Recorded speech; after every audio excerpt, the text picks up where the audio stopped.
what may be the greatest finish to a game of football in A-League history. Andrew Redmayne, on his return to the coast, saves the penalty off Eli Adams, goes down the other end. Duarte nicks the winner. It was absolute scenes on the Central Coast. It made me think straight away of the Troy Deeney Watford playoff. Same kind of vibe about it. It was just absolute scenes. It was extraordinary. It was ridiculous.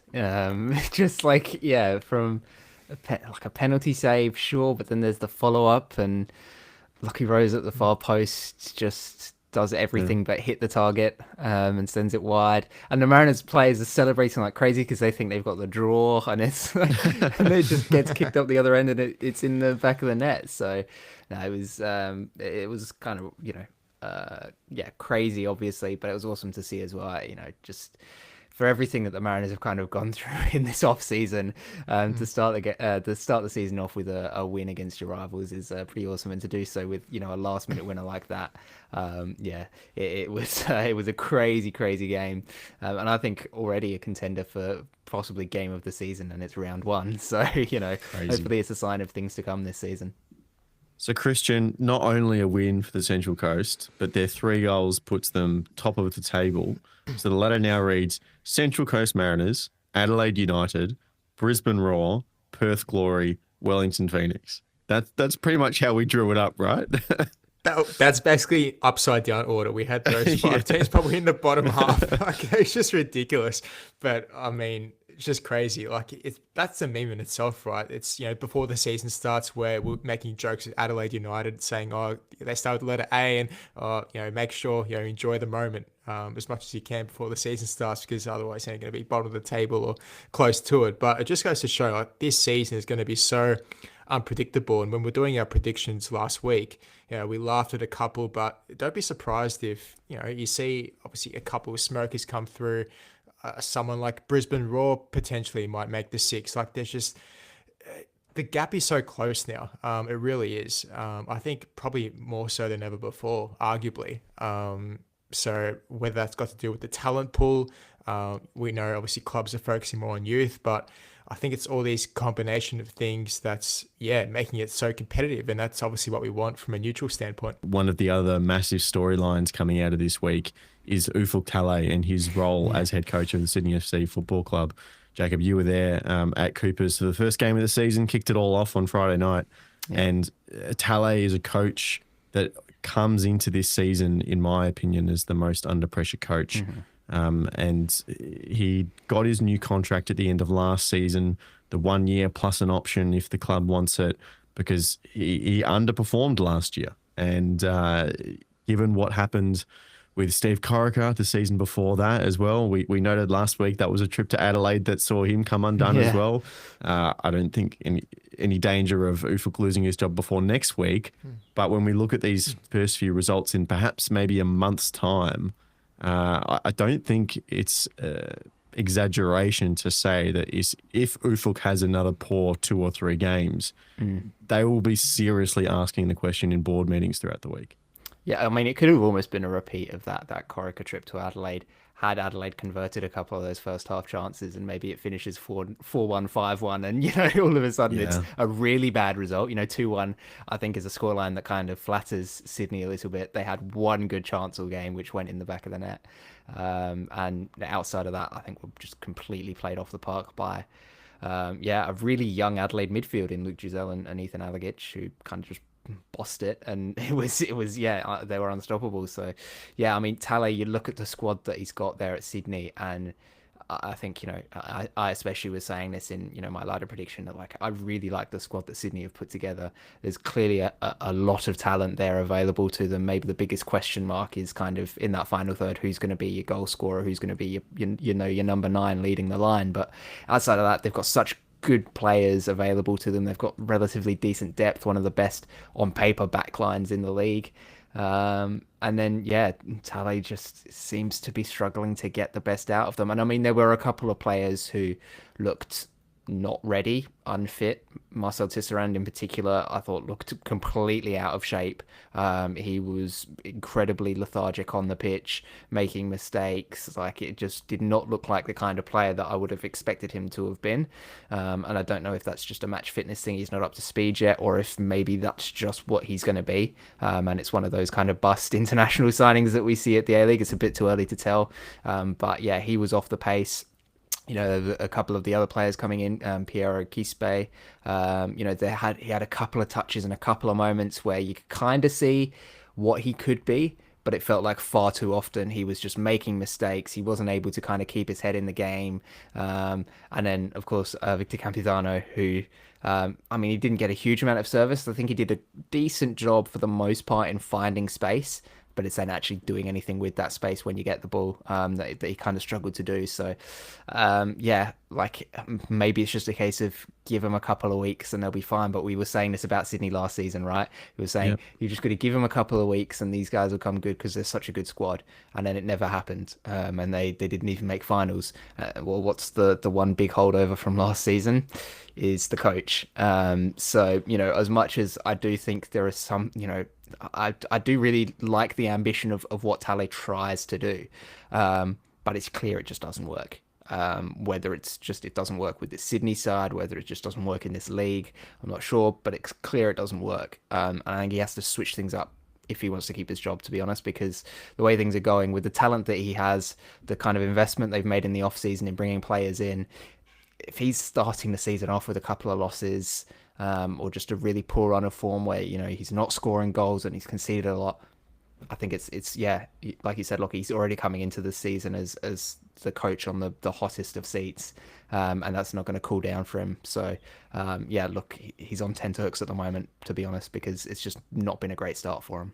The style, not even of football, but the style of attitude from Michael Valkanis and what he's imparted on this Brisbane Roar team has been very clear to see.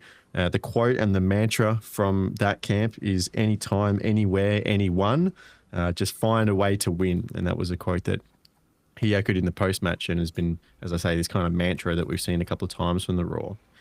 Mile Stejovski saw it a little bit of a different way. Obviously, we have the comedic occasion of Michael Valkanis' son, Dimitri, getting sent off with half an hour to go. I'm sure that was a fun family dinner the following evening. But after that, you're 1-0 up. You've got kind of a bit of a cheeky penalty off a Luke Bratton handball. You just got to hold on for the win, right? So there is time wasting and you're slowing down the game. And that's typically what most football people would say is what you have to do. 1-0 up with 10 men down. Stejovski, quote in the post-game, there was a lot of time wasting for a first home match in front of your own fans. I didn't expect that. He said he was expecting a different kind of football from the Brisbane Roar when he heard that Michael had taken over. The way I like to think about this is if you compare it to the Brisbane Roar of last season under Ruben Zadkovic, and you remember that iconic moment of him like gesturing over to Macklin Freak of like, you know, with his hands going up and down, hamstring go down, something like that. That is doing anything to win. That is relying on that part of the game to try and get yourself a result. Whereas I feel like this version of the Brisbane Roar is doing everything they can to win, if that makes sense. And there is a distinction there. It's not necessarily relying on a dark art of the game, but it's taking every advantage you can to win. So their football didn't quite click the way they would have loved to, even in the first full hour when they were 11v11. And I'm sure they would have liked to have put in a better performance there. But once you're in that situation, that's kind of just the stuff that you have to do if you want to eke out 3 points. I can't stand when coaches complain about these things about time wasting. Like, it's part of the game. Like, how long have you been involved in the game for? You know it's going to come, you know, sooner or later. Like, yes, it's unideal. It's not... You don't want to see that from, you know, an opposition, you know, point of view. In this case, MacArthur, obviously chasing the game. You know, you're 1-0 down as it is, and you want as much time as possible to come back. But you know, if the shoe was on the other foot, I mean, I'm sure, you know, Stejovski wouldn't be complaining if his players were doing that, right? So, you know, I think Brisbane, first game of the season, we saw their circumstances last season didn't go according to plan, and that was the exact same example I was going to bring up, Lachie, that game against the Wanderers. But it's completely different because back then, Zakovic, where were Brisbane?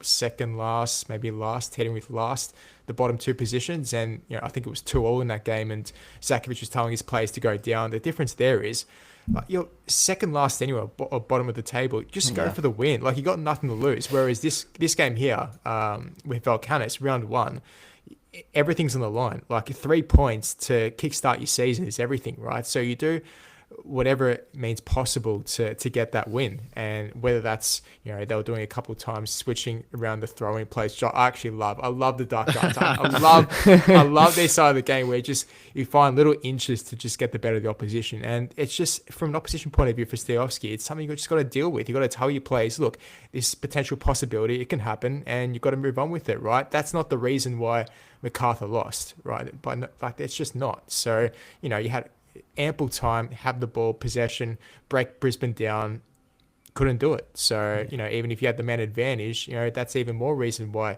you should have less excuses. So I just hate how coaches complain. I guess it's sort of to take a bit of pressure away from him and his team, which is completely understandable. But again, it's silly. Chiefy's very high line drew some interesting gazes throughout the game. This is something I think it's cool to have this kind of optimistic view. I like that he's trying it. Who knows how well it's going to work out. But they had 70% of the possession in this game, which is unheard of for, this Wellington Phoenix. He was saying post-match, I think they averaged about 65% possession in pre-season as well when they were playing this tactic. So for them to have so much of the ball is a good thing, but he also says then you have to go and do something with it, right? Which I think it's a good attitude to have. And the 2 goals were pretty much, on one hand, was the perfect example of what they do want to do and what they don't want to do, in terms of the one where Adam Taggart gets in behind, it's the high line and the ball is just timed perfectly.